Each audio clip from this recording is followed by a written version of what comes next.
요한복음 4장 20절에서 26절 말씀 같이 읽습니다.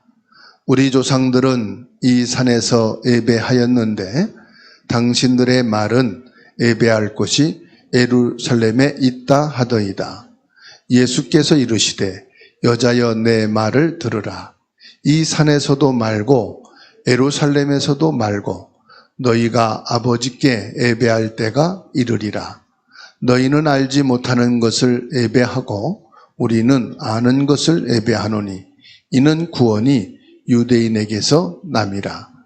아버지께서 참되게 예배하는 자들은 영과 진리로 예배할 때가 오나니 곧 이때라. 아버지께서는 자기에게 이렇게 예배하는 자들을 찾으시느니라. 하나님은 영이시니 예배하는 자가 영과 진리로 예배할지니라. 여자가 이르되 메시아 곧 그리스도라 하는 이가 오실 줄을 내가 아노니 그가 오시면 모든 것을 우리에게 알려주시리이다. 예수께서 이르시되 내게 말하는 내가 그라 하시니라. 아멘.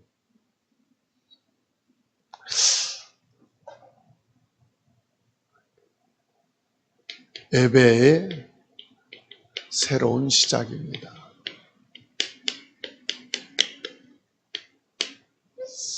요한복음 4장 20절에서 26절 말씀이죠. 26절에 예수님께서 사마리아 여인과 나눈 대화를 통해서 예배의 본질에 대해서 말씀하고 있어요.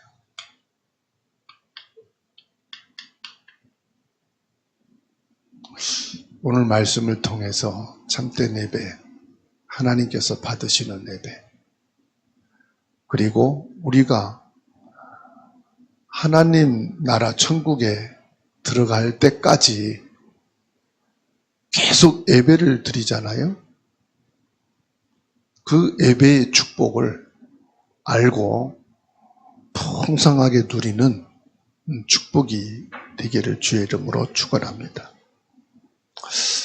예배의 본질에 있어서 예수님께서 말씀하셔요. 영과 진리로 예배할 때가 온다. 영과 진리로 예배하는 것이 예배의 본질입니다. 예배는 단순하게 내가 예수 믿는다. 교회 가서 예배 드려야지. 예배는 드려야 되는 거야. 이런 예배를요, 하나의 의식으로 생각하는 사람들이 많아요. 예배를 의식으로 생각한다 이 말은 예배 드려야 응답받는다. 예배 드려야 축복이 있다. 예배 안 드리면 저주받고 뭐도 되지 않는다. 그러니까 예배는 꼭 드려야 된다. 어떤 종교적으로 말이에요. 그리고 구약 성경에 그랬잖아요. 안식일을 범하는 자는 죽여라. 그럼 살령은 뭐란 말이에요? 안식일을 지키란 말이죠. 그러니까 이것은 꼭 지켜야 되는 어떤 의식으로 사람들이 생각을 하는 거예요.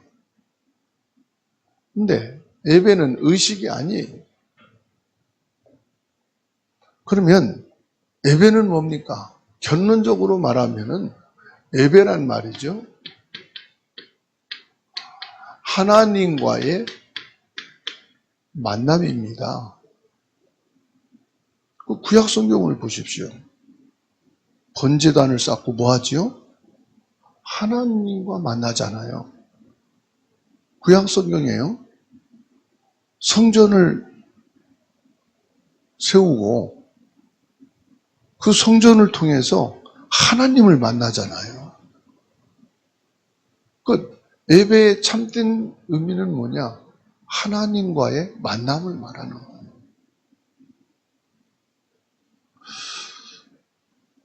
영과 진리로 예배할 때 우리는 하나님의 임재를 경험하게 돼요. 영과 진리로 예배하라. 하나님이 내게 임재하신다. 하나님이 나에게 임재하신다. 하나님이 내게 임재할 때 어떤 일이 생기죠? 나에게요, 어마어마한 변화가 일어난단 말이에요. 이 변화란 말은 실패한 자는 그 실패에서 나오게 돼요. 노예가 된 자는 노예에서 해방되고, 병든 자는 치유함을 받고, 매인 자는 자유함을 얻게 돼요. 죄에 잡힌 자는 죄 사함을 받게 돼요. 악한 자는 선한 자가 돼요. 이 변화란 말은요, 어마어마한 의미가 들어가 있는 거예요. 모든 것의 변화를 말합니다. 옛사람은 새 사람이 되고 말이에요. 그게 뭐냐? 예배를 통해서 다 이루어지는 거예요. 그러면 예배를 몇 가지로 우리가 볼 수가 있는데요. 딱 셋으로 구분할 수 있어요. 뭐냐면은 구약시대에 이 예배의 그림자, 신약시대의 예배의 주인, 그리고 성령시대의 예배의 완성.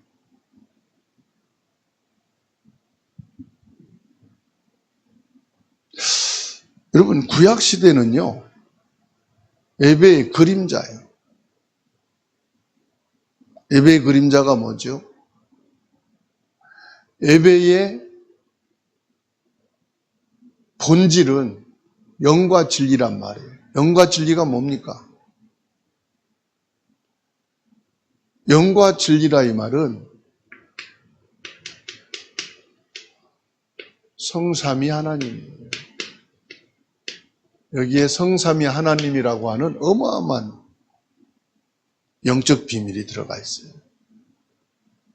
성삼위 하나님을 이 구약시대는요, 직접 우리가 대면하고 만날 수가 없어요. 그래서 하나님은 그림자라는 것은 뭐죠? 번제라는 것을 통해서 하나님을 가까이 하고 하나님과 만남이 됐어요. 성소입니다. 성전이 있는데 성소가 있고 지성소가 있거든요. 이 지성소를 통해서 전체로 말하면 성전이죠. 이 성전을 통해서 하나님을 만나게 돼요. 하나님이 그것을 통해서 말씀을 주시죠. 그러면 번제와 지성소를 주시기 전에 하나님이 최초로 인간을 만나주신 곳이 있어요. 어디지요? 호렙산이에요. 호렙산에서 하나님이 최초로 누구를 만나십니까? 모세를 만나주시잖아요.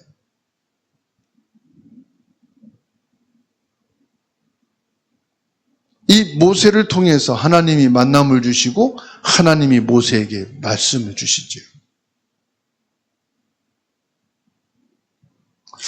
그 다음에 이스라엘 백성들이 어디에서 하나님을 만나게 됩니까? 그리심 산에서 하나님을 만나게 됩니다. 신명기 11장 29절에 내 하나님 여호와께서 내가 가서 차지할 땅으로 너를 인도하여 들이실 때 너는 그리심 산에서 축복을 선포하고 에발산에서 저주를 선포하라. 여호수아 8장 33절, 9장 7절, 사도행전 2장 29절에도 나옵니다. 그리심산에서 뭐한다? 하나님을 경배한다. 하나님이 최초의 인간인 모세를 만나주시고 모세에게 호렙산에서 주신 메시지가 뭐예요? 여호와께 번제단을 쌓아라. 이스라엘 모든 백성들이 하나님께 나아가는 길, 번제단을 쌓아라. 그게 예배입니다. 예배의 그림자예요.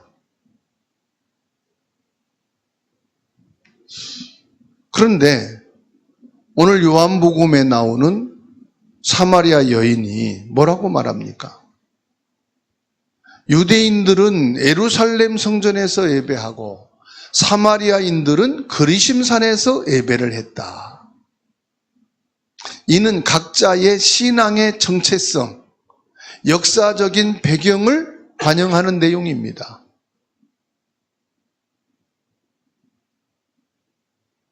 유대인들은 이 구약의 전통을 따라서 어디에서요? 예루살렘이란 말은 우리는 성전에서 예배를 한다. 사마리아 사람들은 우리는 그리심산에서 하나님을 예배한다. 내용은 다 뭐지요? 하나님을 만나는 걸 말하는 거예요. 성전에서 예배할 때 하나님이 임재하시고 하나님이 임재하실 때 변화가 일어난다. 사마리아 사람들은 하나님이 그리심산에서 하나님을 경배하라고 했다. 그래서 우리는 그리심산에 모여서 예배한다. 사도행전 2장 30절입니다. 이 두 산은 요단강 저쪽 곧 해지는 쪽으로 가는 길 뒤 길갈 맞은편 모래 상수리 나무 곁의 아라바, 지금의 중동의 중심지죠. 아시아, 아프리카를 연결하는 사막을 말합니다. 가나안 족속의 땅에 있지 아니하냐. 뭘 말하죠? 그리심산을 말하는 거예요. 그러니까 구약시대에 하나님을 만나는 이 예배의 그림자입니다. 이게 다. 호렙산도 하나님 만나는 그림자요. 그리심산도 하나님 만나는 그림자요. 번제단과 성전도 하나님 만나는 그림자잖아요.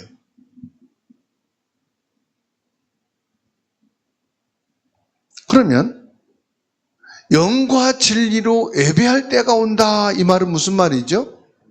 이제는 이 그림자만 가지고도 구약에는 하나님을 만나고 하나님이 임재하고 그 증거로 변화가 되어서 노예에서 해방되고 전쟁에서 승리도 하고 기근과 재난도 막고 여기에서 많은 뭐가 왔습니까?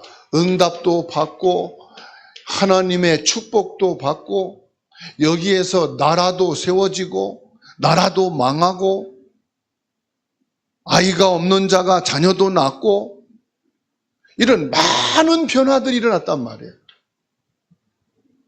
하나님의 임재와 하나님의 만남을 통해서. 이게 예배의 그림자예요. 그런데 이제 예배의 본질이죠. 예배의 주인. 그게 누굽니까? 영과 진리라 이 말은 예수님이요. 영이신 하나님이잖아요. 영이신 하나님이 우리 육신 가운데 오셨는데 뭘 오셨습니까? 성령으로 오셨다 이 말이에요. 성령으로 오신 그 주인이신 예수 그리스도는 예배의 주인이 되신다 이 말이에요. 그래서 예수님은 제한적인 형식과 공간을 뛰어넘는 제한된 공간, 어떤 형식, 여기에 매이지 않는 분이시다 이 말이에요. 구약에는 어떤 공간과 형식에 제한되어 있단 말이에요. 그래서 호렙산을 가야 되고 그리심산에 올라가야 되고 성전에 가야 되고 번제단을 쌓아야만 되어지는 때단 말이에요. 신약에 와서는 예수님이 언제 어디서든지 누구든지 무엇으로요? 이 성령이라는 영원한 진리, 하나님께 예배할 수 있다고 지금 가르치는 겁니다. 또 예수님께서 예배, 참 예배에 대해서 지금 말씀하는 거예요. 예수님이 오시기 전에는 너희가 호렙산에서 예배하고 그리심산에서 예배하고 꼭 성전에서 예배해야 된다. 예루살렘 성전에 가서 하나님께 번제단을 쌓아야만 하나님이 임재하시고 하나님을 만날 수가 있다. 그런데 이제 예수님이, 영이신 예수님이 육을 입고 성령으로 이 땅에 오신 그때부터는 예배가 이제 달라지는 거예요. 시편 95편 6절에 오라 우리가 굽어 경배하고 무릎을 꿇어 우리를 지으신 여호와께 경배하자. 예배는 하나님께 대한 깊은 경애와 헌신을 표현하는 시간이란 말이에요. 우상을 숭배한다 그러면 왜 거기에 재앙이 임하지요? 사단이 역사하지요? 사단을 향한 깊은 경애가 있기 때문에 사단이 거기에 임하는 거예요. 역사하는 거예요. 우리가 예배한다는 것은 그래서 예배 참여가 아니단 말이에요. 예배 참석해서 앉아있는 것이 예배가 아니에요. 예배한다는 것은 뭘 말하느냐? 내가 그 예배 대상을 깊이 뭐 한단 말입니까? 경외하는 마음을 가지고 참여한다 이 말이죠. 그래서 예배당에 와서 앉아있는 것이 예배가 아니란 말이에요. 예배 대상인 누구냐 이 말이죠. 예배 대상이 하나님이시다. 예배 대상이 그 하나님이 영으로 대신 하나님이 육을 입고 이 땅에 오셔서 내게 함께 하시는 그 예수 그리스도를 내가 깊이 경외함으로 하나님께 헌신하는 표현이 뭐냐? 예배라 이 말이에요. 그래서 예배는 뭐냐? 새로운 시대, 새로운 은혜다. 구약에 같으면은요, 늘 이런 어떤 장소 개념을 찾아가야 돼요.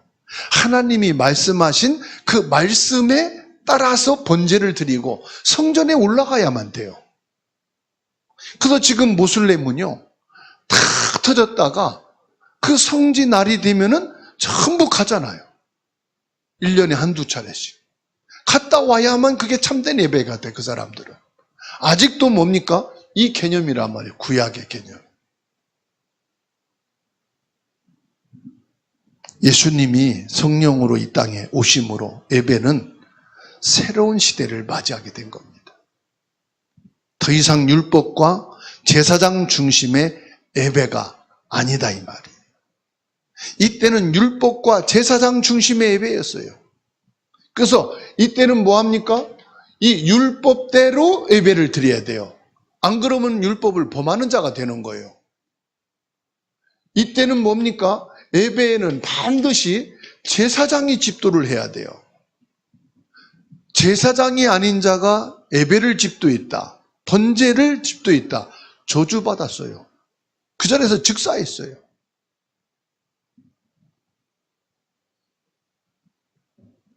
예수 그리스도를 통한 영적인 예배가 지금 강조되고 있는 겁니다. 예배의 형식은 시대마다 문화 따라서 변화될 수 있습니다. 그러나 하나님께 드리는 예배의 본질 똑같습니다. 예배의 본질은 뭐예요? 하나님을 만나는 거예요. 예배의 본질은 뭐냐? 하나님의 임재요. 거기서 오는 변화는 개인마다 다 다르지요. 그 세신자도 중직자도 목회자도 전부 뭐냐, 그 예배를 따라 나오는 변화는 다 달라요.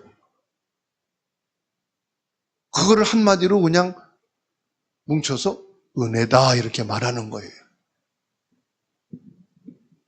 그래서 우리는 온 마음과 정성을 다하여 뭐합니까? 하나님께 예배를 하는 거예요. 그래서 오늘 말씀에 영과 진리로 예배할지니라. 여기에 너무 중요한 부분이 있어요.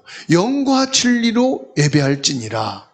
이제는 그림자로서 율법을 따라서 제사장이 집도하는 이런 예배가 아니고 이 예배의 주인이신 예수 그리스도가 성령으로 오셔서 이 예배를 뭐 했습니까? 성취시키신 거예요. 이제 율법적인 예배가 아니에요. 제사장의 집도를 통해서 진행되는 예배가 아니고 이제는 그 예배를 친히 누가 집도한단 말입니까? 성령으로 오신 예수님이 그 예배를 주관하신다 이 말이에요. 제사장이 아니고 예수님이 참 제사장이 되셨어요.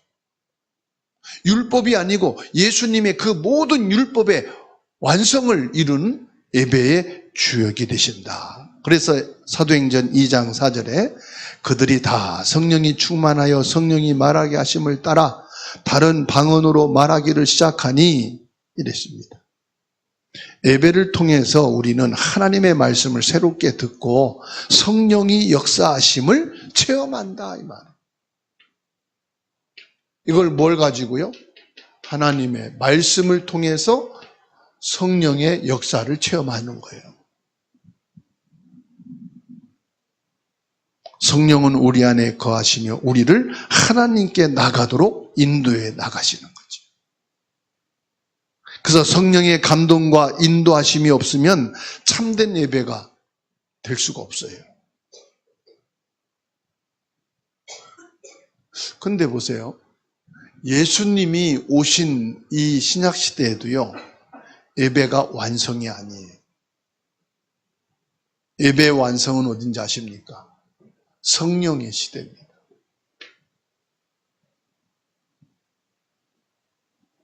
영과 진리로 예배할지니라. 진리는 뭐지요? 진리는 영원한 겁니다. 그래서 진리입니다. 진리는 뭐지요? 예수 그리스도 자체가 진리예요.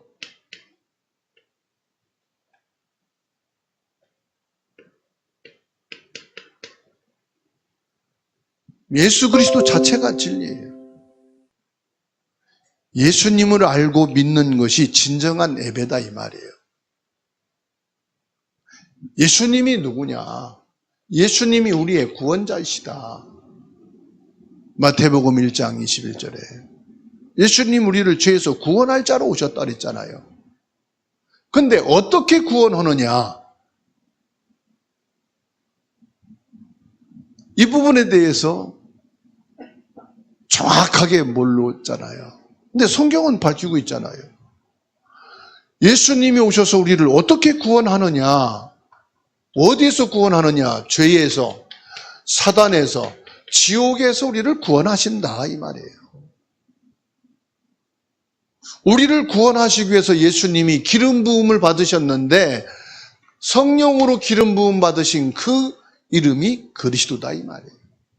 참된 제사장으로 우리를 원죄에서 구원하시고 참된 왕으로 사단에게서 구원하시고 참된 선지자로 지옥에서 우리를 구원하신 구원자 예수님이시다.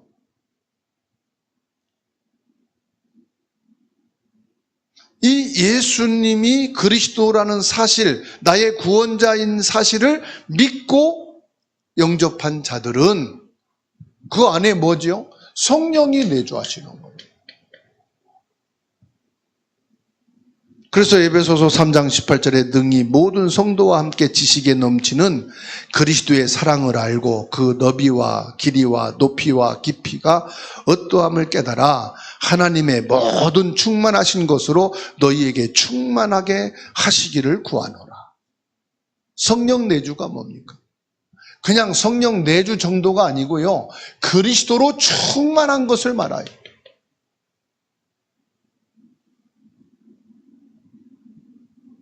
영과 진리로 예배할지니라. 여기에서 뭡니까? 예배의 새로운 시각과 성령의 역사가 나오는 거예요. 사도행전 2장 9절로 11절 보세요.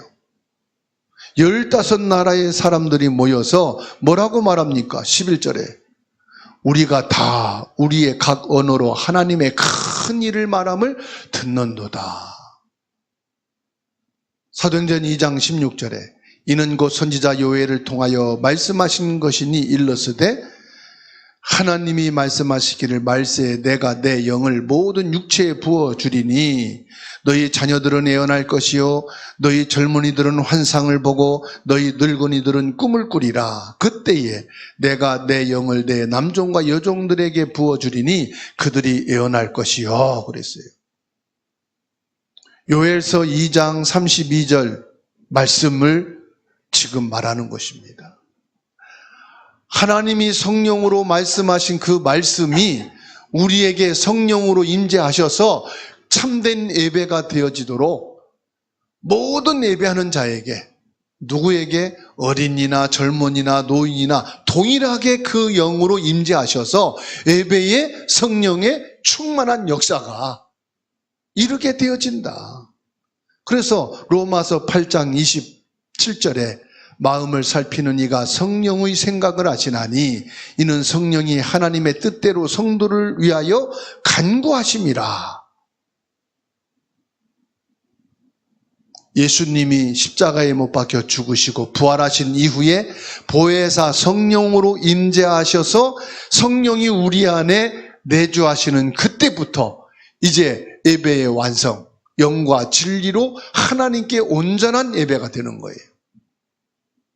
구약에서는 예배의 그림자로 어떤 장소 개념, 시 공간의 개념이었다면 신약에는 그 예배의 주인이신 예수님이 직접 오셔서 예배를 성취시키는데 그분이 죽으시고 승천하신 이후에 보혜사 성령으로 임재하신 이후에는 이 장소 개념이 아니에요.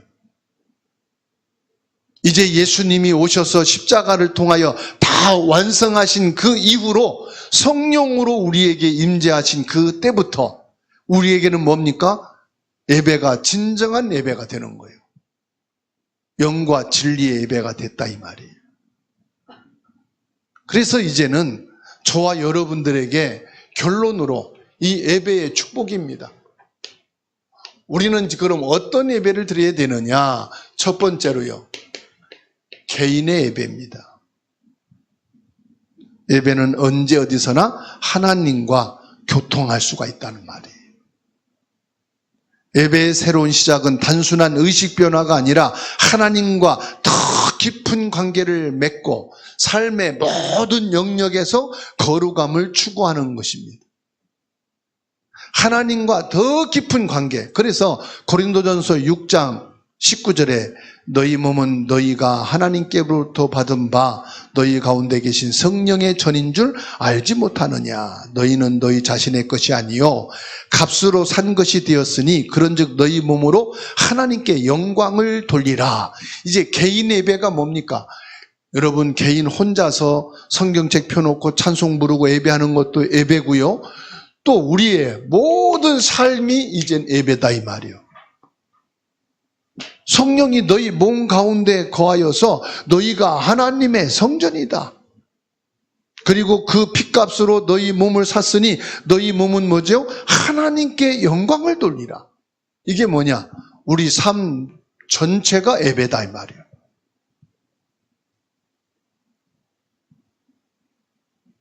그리고 뭔 예배가 있습니까? 함께하는 예배가 있다 이 말이에요. 함께하는 예배. 히브리서 10장 25절에 모이기를 패하는 어떤 사람들의 습관과 같이 하지 말고 오직 권하여 그날이 가까이 을 볼수록 더욱 그리하자. 이제 함께 모여서 하는 예배. 요한일서 4장 7절 8절입니다. 사랑하는 자들아 우리가 서로 사랑하자. 사랑은 하나님께 속한 것이니 사랑하는 자마다 하나님으로부터 나서 하나님을 알고 사랑하지 아니하는 자는 하나님을 알지 못하나니 이는 하나님은 사랑이심이라. 함께 모여서 뭐 한단 말입니까? 하나님의 사랑을 확인하는 거예요. 하나님의 사랑을 나누는 거예요. 이게 뭐죠? 성도의 교제입니다. 그래서 이제 예배 완성해서 저와 여러분들이 어떤 예배가 돼야 되느냐? 개인의 삶을 통한 예배. 두 번째로 함께 하나님의 사랑을 나누고 성도의 교제가 있는 예배.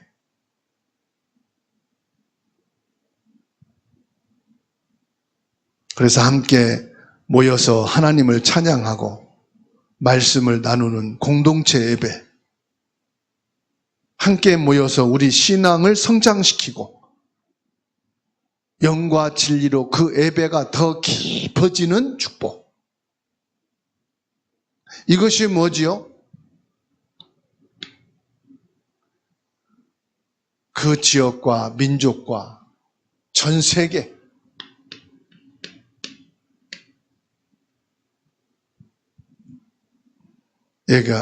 전 세계가 예배 속에 일상생활 속에서 모든 순간을 하나님께 드리는 것이 진정한 예배입니다. 그래서 나만이 아니라 우리 민족이 아니라 전 세계가 함께 복음을 통해 하나님과 더욱 친밀한 관계를 맺을 수 있도록. 그래서 세상이 하나님 앞에 변화되어지는 축복. 전 세계가 하나님을 찬양하고 하나님을 경배하는 예배. 이게 세계복음화입니다. 우리가 설교를 통해 배우고 느낀 것을 실제 삶에 적용하고 봉사와 전도와 기도와 다양한 방법으로 우리가 삶을 통해서 하나님께 예배하는 이 축복. 누리는 새로운 예배가 되기를 주의 이름으로 축원합니다. 요한복음 4장 20절로 26절 우리는 예배가 건물이나 의식이 아닙니다. 하나님과 살아있는 관계를 말합니다. 하나님은 살아계시고 내가 살아있어요. 살아있다면 하나님의 관계는 지속이 돼야 돼요. 뭐처럼요? 포도나무의 가지처럼. 그 예배는 포도나무와 가지와의 관계와 같습니다. 그 예배가 안 된다는 것은 하나님의 관계가 단절된 거예요. 가지가 그 줄기에서 떨어져 나가면 살아있는 것 같지만 죽어있는 거예요. 살아있지만 열매가 없는 거예요. 성령 안에서 진리이신 예수 그리스도와 함께하는 것이 바로 참된 예배다 이 말이죠. 말씀을 통해 우리는 예배의 의미를 새롭게 깨닫고 더 풍성한 신앙생활이 될 수 있기를 주의 이름으로 축원합니다. 나는 어떻게 하면 더욱 영과 진리로 예배할 수 있을까? 묵상하면서 일상생활 속에서 예배를 실천하기 위한 구체적인 방법들을 여러분들이 찾고 나만의 하나님을 향한 예배, 이게 있어야 됩니다. 나의 예배가 있어야 돼요. 나의 예배가 찾아져야 돼요. 그래야 의식적인 예배가 되지 않아요. 그래서 율법적인 예배가 되지 않아요. 나만의 예배, 이게 찾아져야 돼요. 이것이 되어질 때 삶 속에서 예배가 되고 함께하는 예배가 되고 전 세계가 하나님 앞에 예배하는 그 축복이 있게 될 것입니다. 이 예배는 남의 것이 아닙니다. 나의 예배입니다. 나를 위한 예배입니다. 이 예배 자체가 축복이요, 응답이요, 은혜입니다. 이 예배의 새로운 시작이 되기를 주의 이름으로 축원합니다.